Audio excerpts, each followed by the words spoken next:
this class. So now, first off, the thing is about when you start talking of cryptocurrency as a general topic, many people are lost, like really, really lost, like very, very lost. So I always prefer to start from the very, very basic beginning, you see. Because most times people just start with, do you know you can earn 1 million naira from trading cryptocurrency? Do you know that you can become very rich trading cryptocurrency? And all of that. They're just all about the benefits, the benefits, the benefits. But many people don't really talk about how, why is cryptocurrency relevant? What is this? Who is it going to last? Is this just another Ponzi scheme? Are they trying to take our money? You know, these questions are also very important, but many people don't ask these questions. More people are like, oh, okay, how can my 10,000 turn to 1 million in 5 seconds? Or how can I put this 1,000 naira now? And in the next 3 months, I'll collect a private jet with a house in, Lekki and 5 children, that kind of thing. So I would start from the very basic beginning. Now, obviously, the beginning is like history of money and fiat currency, paper money, as it were. So let me just take you through the evolution of money. Now, the reason why I love using my browser for classes like this, I have like some slides prepared, but I love using my browser because I like showing people that this is not just someone trying to convince you to get into cryptocurrency. These are real life stuff that are actually on the internet that exist. You see, that is why I like, so I can show people, you know, that okay, guys, these stuffs are real. Nobody's trying to brainwash you or anything, as it were. That is why I love using my browser. So as I search it, you can see it for yourself and begin to understand that cryptocurrency is inevitably the future. See, there's no stopping it. It can only be delayed. You see, we can only delay it for a while. Every technology takes a while to for massive adoption. When the internet first came out, the World Wide Web, there's something called the internet bubble, the dot com bubble. Yeah, the dot com bubble. So when the internet first came out, people were like, no, this is just another bubble, another scam. It's not going to last. It doesn't make sense. And while they were there making noise up and down, you know, Amazon was building something. And today, who is laughing? This is it, the dot-com bubble. You can always read about it. It started off as it was a stock market bubble caused by excessive speculation in the internet-related companies in the late 90s, a period of massive growth in the use and adoption of the internet. So now when the internet first came out, people were like, no, this thing cannot last, it cannot scale. It's just one of those things that will try and deceive us, all those technologies that will not make sense. And so I love graphs. They are very explanatory. So now this graph now is what I'm going to use to explain. So now this was when it first came out, and this was how it was going progressive. And people were like, this thing cannot last, too, it doesn't make sense and all of that. There's no need to get involved. And when it fell at this point, I'm sure people must have been like, I told you, I told you don't go and do this thing, you know. So at this point is where all those people that were shouting, this thing does not make sense, now got involved, and it just went up and came down, you see. So there is that too. So for cryptocurrency as a technology and blockchain, we are still somewhere around here, you see. So we're still among the early adopters. So being here is very, very good. You being here learning about cryptocurrency, it's amazing. It's amazing. It's really, really, it's a good thing. So now moving on to the evolution of money. Because the truth is, like I said earlier on, what guarantees that this crypto is not just another bubble or another scam or a get rich quick scheme, as it were, is when you begin to understand how all of this, how finance started off, how did we start transacting, you know, how did we start transacting with money in the first place? How has money evolved in the past decade, in the past couple of years? So for this class, I'll use this picture. Okay, So now let me use this. So money has evolved, and how we started off was we started off with I don't know if it's really this, but it started off as trade by barter, which was somewhere around here. Instead of trade by barter.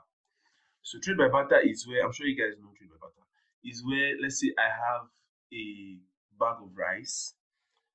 Let's say I plant rice and you rear cows, and I have bags of rice and I want cow. So what I have to offer is rice. You know what I need is a cow. So what I'm going to do is I have to go around the town or the city, you know, looking for someone that wants rice, that is ready to give me a cow, that kind of thing. So it's about you presenting what you have to get what you want. Trade by barter is basically, you know, presenting what you have for what you want. But now the problem with this system is there are several problems actually with this system. But the major problems with the system is if I have a cow, okay, so if I have rice, let me just say I have rice, and I want a cow, but then this person on the other hand, you know, let's say this guy I want to transact with, he has cows, but what he wants is beans. I mean, it's the rice I have. I mean, I want cow. That means that I'm going to now have to go around the city looking for someone that wants my rice, that will give me beans, so that I can use the beans to collect cow. You see, so it doesn't make sense. It's stressful. And another problem is, let's say I want to give out 2 cups of rice now. Let's say I want to give out 2 cups of rice. It now makes you wonder, if I'm giving out 2 cups of rice, what percentage of a cow am I going to collect? Am I going to collect the leg? Or is it the ear of the cow or the nose? You know, which part of the cow am I collecting for my 2 cups of rice? This kind of problem. And so money had to evolve. You see, so I'm just trying to let you know why money evolves. Money evolves because of the flaws in the particular system at that point in time. So it's not as if money is just evolving. We're not just evolving because, oh, okay, let's not trade cow. Let's trade precious metals now. This is the next thing in town. No. Money evolves because of flaws in the system, because of these little issues or problems or challenges, and then we have to undergo an upgrade. It's just like we went from 3G to 4G, and we were going from 4G to 5G. That kind of thing. This upgrade, this evolution in the system. Before we're using GSMs, now we're using phones that have internet connection. You know, because of the flaws in the previous system. So that is why money has to evolve. And so we moved on from take my cow, give me 2 cups of rice to pebbles and commodity money. It's the name is commodity money. Now commodity money as it were is cowries, for example. When all those cowries that your parents would tell you many years ago, cowries is what they're using as a means of exchange, that kind of thing. It's called commodity money. Now commodity money as we know it is where we have stuff like cowries, animal skin, and pebbles, yeah, pebbles, shells. I mean, it's in the picture. How am I trying to remember? Pebbles and shells, stuffs like this. They are called commodity money. So now the reason why these things had value then is because people perceived it to have value. It's just like when they see a pebble and they're like, this thing is shiny, this thing is very fine, you know. So because it was perceived to have value by people, it now became a means of exchange, such that if I give you pebble now and I say, give me your land, you will give me your land because you see pebble as something of value, you see, even though it does not have any intrinsic value. Now, intrinsic value is something that has value in itself. I'll explain when we get to gold. So, but even though you see that this does not have any intrinsic value, it does not have value in itself. But you like, see pebble is shiny, it's rare, it's scarce. But then we have to evolve from this means. Why do we have to evolve? Now, for several reasons, like, okay, is pebble going to be accepted all over the world? What if in my country we're using cowries? Let's say in Africa, for example. Let's say Africa, we're accepting cowries, and then I'm going to United Kingdom, and there they don't accept cowries. You know, is this going to be a glorified means of exchange all over the world, or is it just me and myself trading with this kind of money? And we had to evolve from that aspect also, you see. So evolution now brought us to gold. So now moving on to gold. Now let me just try and erase this other drawings so that because they're overlapping. So I think we've dealt with where's my barrel? So we've dealt with this. We've dealt with this. Now, please, if along the line you have any questions, feel free to use the chat box or unmute your microphone to ask. I'm here to answer all your questions. So now we have moved on to gold. Now, gold, the truth is this: gold is the only real money. Gold is the only real and true money that exists. Let me tell you why. First off, gold has been in existence for over maybe like 4, 5, 6 centuries, since the year 1600, I think. Gold has been in existence for that long. And it now makes you wonder, okay, nobody is collecting pebbles, nobody is collecting cow as a means of exchange again. Why is gold still so valuable even after several 400 to 500 years? Now, gold has what they call intrinsic value. Now, don't mind the grammar, the way it sounded. Intrinsic value, anything that has intrinsic value is something that has value in itself. Now, let me explain with a comparison. Now, looking at gold, you can melt gold and make watches. You can turn your gold to wristwatch, turn your gold to gold teeth. Gold has value in itself. As in, let's say if I don't even want to give you gold and collect money, if I just have my gold as gold, it's on its own has value such that anything I use it for remains valuable. If I use this gold and I melt it and use it to make wristwatch, that wristwatch now has value and I can sell the wristwatch. You see, so gold has intrinsic value, value in itself as a commodity, as it is gold like this, a gold bar, it is valuable. You see, so that is one thing about gold. But comparing it to your normal paper money, for example, let's compare it to 1,000 naira notes. Now, your 1,000 naira notes does not have value in itself. The reason why 1,000 naira is valuable is because the federal government printed the money and stamped it and told you with 500 naira or with 1,000, you can go to the market and present it and it is accepted. You see, so it does not have value in itself. It is just paper. If you tear it, it tear. If you burn it, it burn. But with gold, gold has intrinsic value. This is one reason why gold has remained valuable for so long. But now, looking at all these benefits that gold has, one might ask, okay, why are we not using gold as a means of exchange? I mean, gold looks like the most preferred, you see. But imagine you want to buy land of 2 million. Sure, I'll say 2 million gold now. Which English am I going to speak? But let's say you want to buy a land that will cost you, let's say, 5,000 ounces of gold, for example. Does that mean that you're going to carry bag of gold and be trekking from, you know, Lagos, Banana Island to Mushin with your bag of gold on top of camel to go and buy land, you know? Or let's say you're traveling, let's say you're in Nigeria, for example, you're a very rich man in Nigeria and you're moving permanently to stay in the US, meaning you're going to move with all your assets. And then we didn't really have banks like that. So does that mean I'm going to carry all the gold I have on my head and not be trekking across the border? You see. So these are the flaws that gold presented. It was not easily transportable, it was not easily portable. And another major problem with gold was if you are selling rice and I want to buy rice from your hand, what amount of gold would equivalent 2 cups of rice? Questions like that, were coming up. And it's not as if the way gold is found, because gold is mined. So the way gold is not found as this kind of fine bar that you see here that is looking all square and beautiful. Gold is found in different shapes and sizes. You can find gold, some miners can find gold and gold will be looking like this. Another one can find gold and gold is looking like something like this. I'm not saying it's this ugly, but I'm not saying there's no universal um size in which gold is found. It's just um this is what it is made into by central bodies.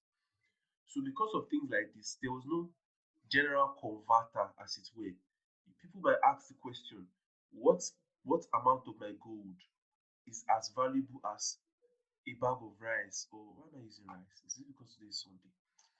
What bag of my gold is as valuable as a a cup of gari, for example?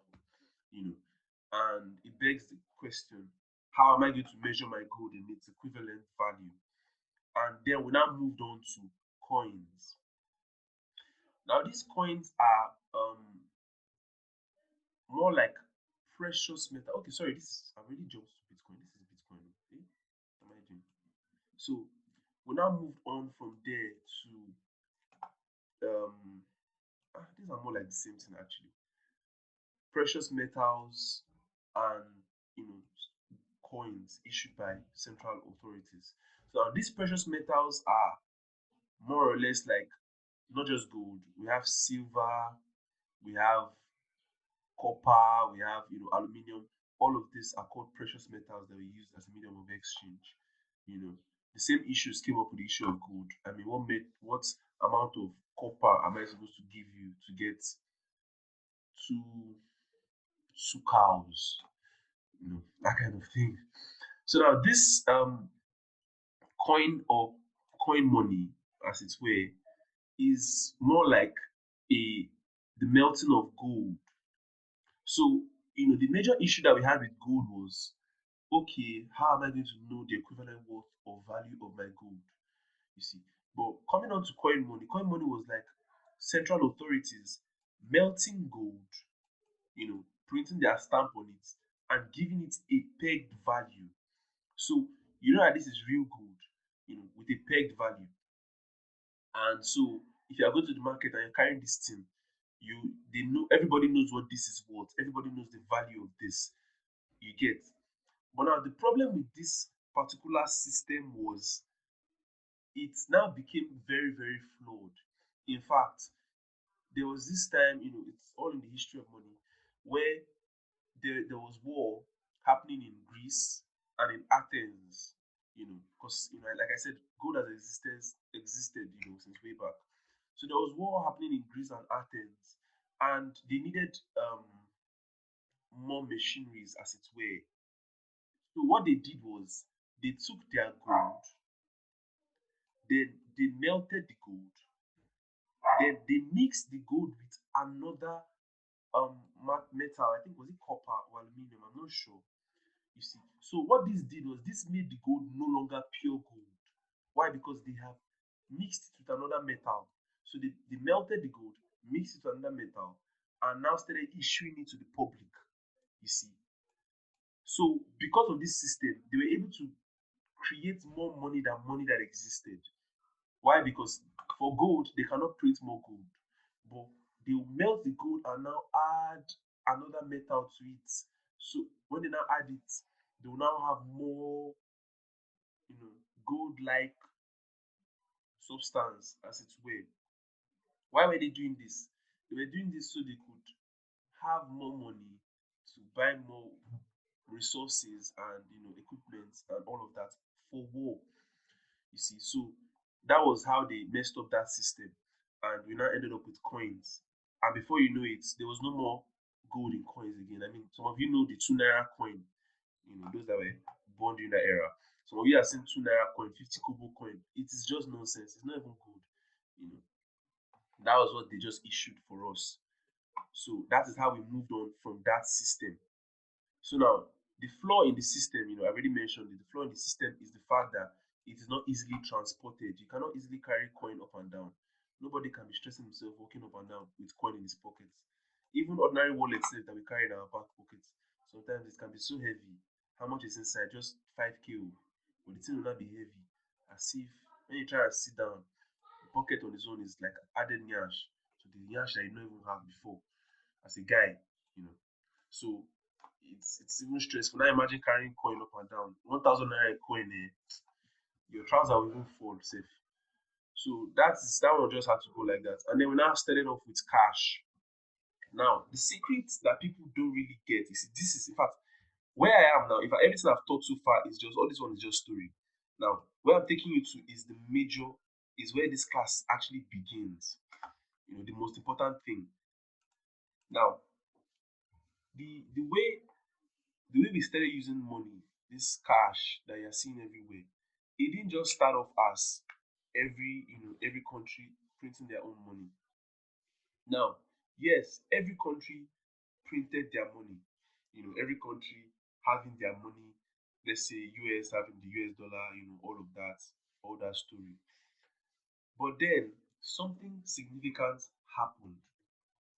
Now, there was during the World War, I think was it World War One, some of these wars that happened.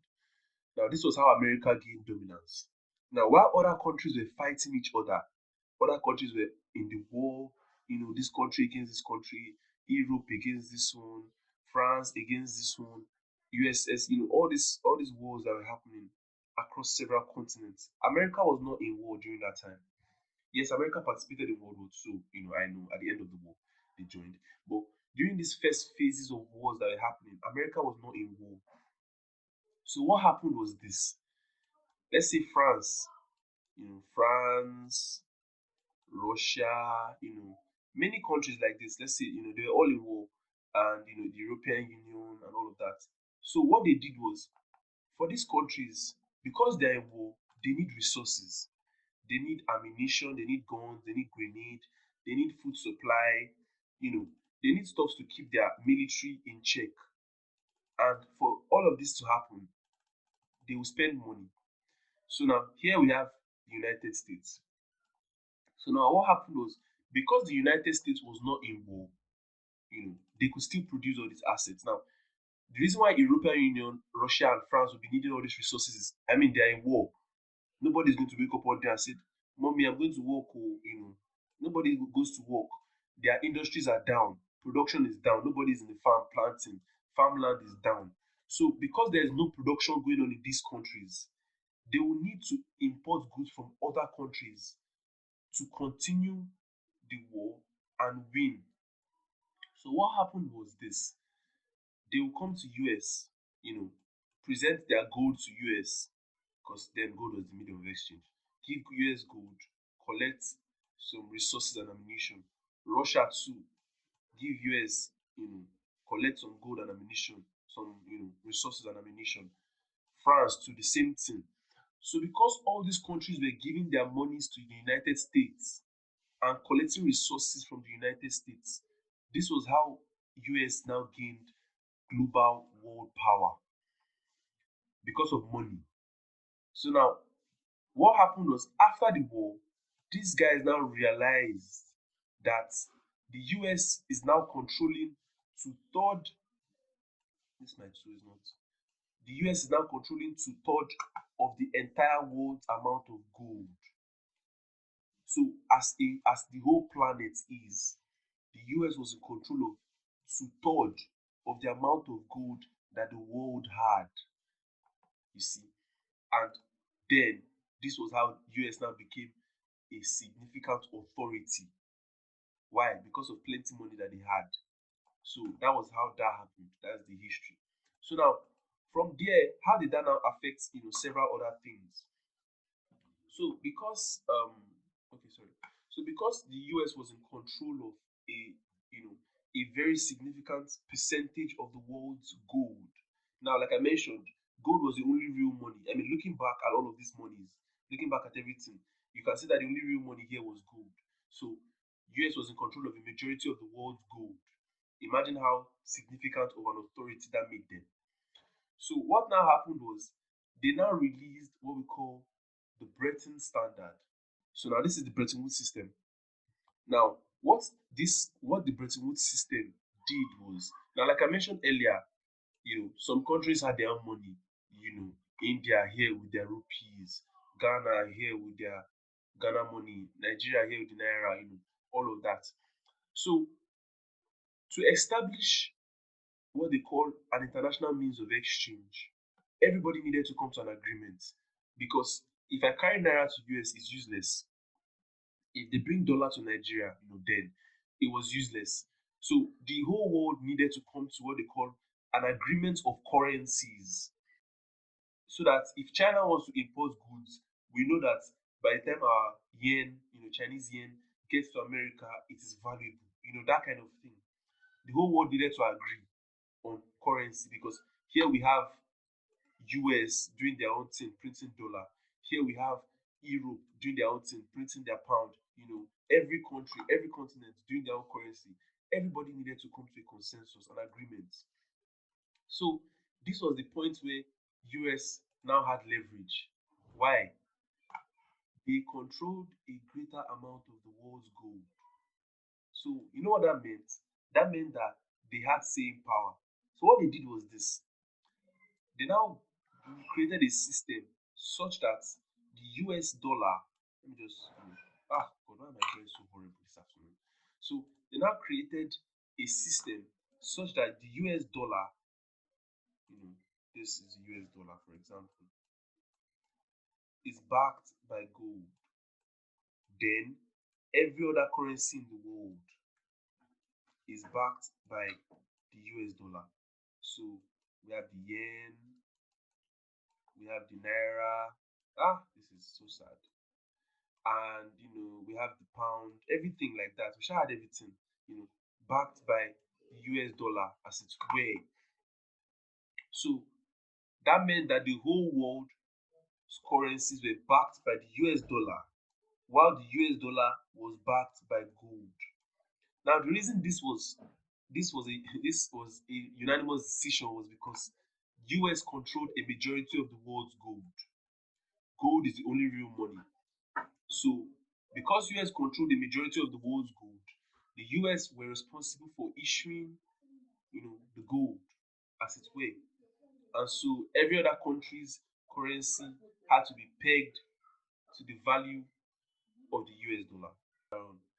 So that being said, so now because the US had a major control of the world's gold, so they now issued the whole standard. Now that is what we call the Bretton Woods standard. That was what I was trying to show you. So this is it, the Bretton Woods standard. So now the Bretton Woods system was the first example of a fully negotiated, you know, monetary order initiated to govern monetary relations among independent states. Like I told you, all these independent states and countries across the world. So how are we going to ensure that all these countries come to a consensus, a general agreement of monies? It was because of this Bretton Woods standard.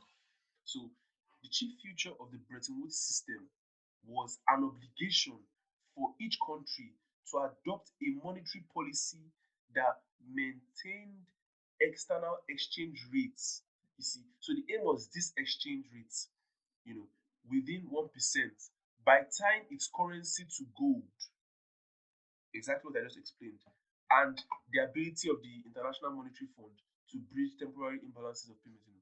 The rest is just a lot of story. So you can read the remaining later on. Like I said, the reason why I like to show you guys these classes live, so you know that these things are real and they exist. Okay, beautiful. The United States, which controlled two-thirds of the world's gold, insisted the Bretton Woods system. Can you see? So because the US controlled two-thirds of the world's gold, do you know what it means for a single country to control two-thirds of the world's gold? It was massive. It was really, really massive. And so they are telling us here that the United States controlled two-thirds of the world's gold, and they insisted on the Bretton Woods system, you know, that it rests on both gold and the US dollar. So they were the ones that now insisted that okay, this Bretton Woods system, US dollar will be backed by gold, and then every other country will now be backed by um the US dollar. So this was how we got to paper money, US dollar being the standard. Like I tell people in the forex market, for those that are trading forex or for anybody that is here that is interested in forex, that has looked up anything as regarding forex, you find out that the major currency pairs, that's what they mean by major currency pairs, the currency pairs that are traded the most. The major currency pairs are pairs that are paid with the US dollar, you see. So even till now, the US dollar is still somewhat of a standard in international exchange. It's because of this system, this thing that happened, that the US had so much authority, so much world power, so much. they were so known because of all of this gibberish. So moving on. So that's how we started off with the paper money as generally accepted standard all over the world. So now the problem with this fiat system is corruption. The way these countries agreed, now these countries they came together and agreed that US dollar should be backed by gold, right? So what that means is it means that for every US dollar that the United States prints, there has to be an equivalent value in gold in their reserve. You see, so it means if you guys are going to print one extra dollar, it means there has to be an equivalent of that dollar available in gold. But nothing concerned America now because they were in power, you know, and all of that.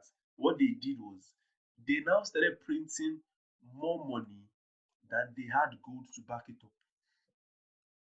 Because obviously in their mind, they felt that nobody is going to come and check our reserve and check out how much gold we have left, that kind of thing. So they now started printing more currency than the gold that they had in their reserve to back it up. What I mean is this. Let's say, for example, I tell you that um, one ruler, mathematical sets. So one ruler is equals to one biro. It means that for every ruler that you have, you should have an equivalent biro in store. But then, because the US were in power and they could do anything they want, they now started printing more rulers. You see, so it ended up as instead of one ruler to one biro, you can find out that you only have one biro and yet you have 40 or 50 rulers in your possession. I'm just trying to give out of the box example. I hope that makes sense. You know. So that was what happened. That was what the US did. And they started printing money anyhow and they now started having plenty money. And later on, the whole world noticed, especially France. In fact, it was the president of France that brought it to the notice of these other countries. And when he brought it to their notice, so they were like, okay, no, this is rubbish. This cannot continue. America might be owing, let's say America is owing Europe money, for example. All they have to do to pay is print more money from their reserve. It doesn't make sense. So that was when they had to cancel the gold standard.